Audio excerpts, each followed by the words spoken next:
ଏଇଟା ହେଉଛି ଆପଣଙ୍କର ରାଜ୍ୟ ସରକାର ଏବଂ ଭାରତ ସରକାରଙ୍କ ମିଳିତ ଆଲୋଚନାରେ ଆମର ରାଜସ୍ୱ ପ୍ରୋସେସ୍ ସବୁ ଡିଜିଟାଇଜେସନ୍ ମାଧ୍ୟମକୁ ମୁଭ୍ କରାଯାଇଛି। ସେଥିରେ ସବୁ କାର୍ଯ୍ୟ ଆମର ଅନଲାଇନ୍ ମାଧ୍ୟମରେ ହେଉଛି।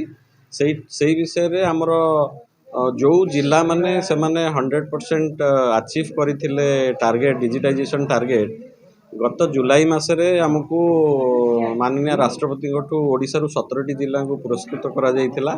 ସେ ପରିପ୍ରେକ୍ଷୀରେ ଜଗତସିଂହପୁର ଜିଲ୍ଲା ଅନ୍ୟତମ ଏବଂ ଏଟା ଏବେ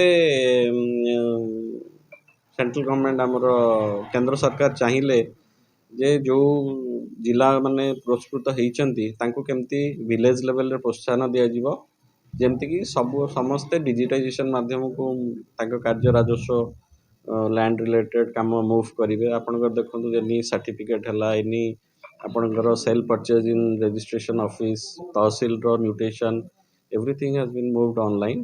ତ ସେଇ ପରିପ୍ରେକ୍ଷୀରେ ଏଇଟା ମିଳିତ ସହଯୋଗରେ ସବୁ ଭିଲେଜ୍ ମାନଙ୍କୁ ପ୍ରୋତ୍ସାହନ କରାଯାଉଛି ଏବଂ ଏଇଟା ଖାଲି ଆଜି ଷ୍ଟାର୍ଟ ହେଲା ଏଇଠି ଜଡ଼ତିରା ଜିପିରେ।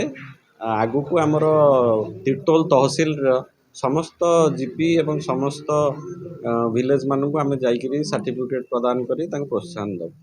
ମୁଁ ସରପଞ୍ଚ ଜଡ଼ତିରା ପଞ୍ଚାୟତର ଶିବପ୍ରସାଦ ସାହୁ। ପ୍ରଥମ କରି ତିର୍ତ୍ତୋଲ ତହସିଲ ଅଧ୍ୟୟନରେ ଆମ ପଞ୍ଚାୟତକୁ ଆସିଥିବାରୁ ତହସିଲଦାର ସାର୍ଙ୍କୁ ଅଶେଷ ଧନ୍ୟବାଦ।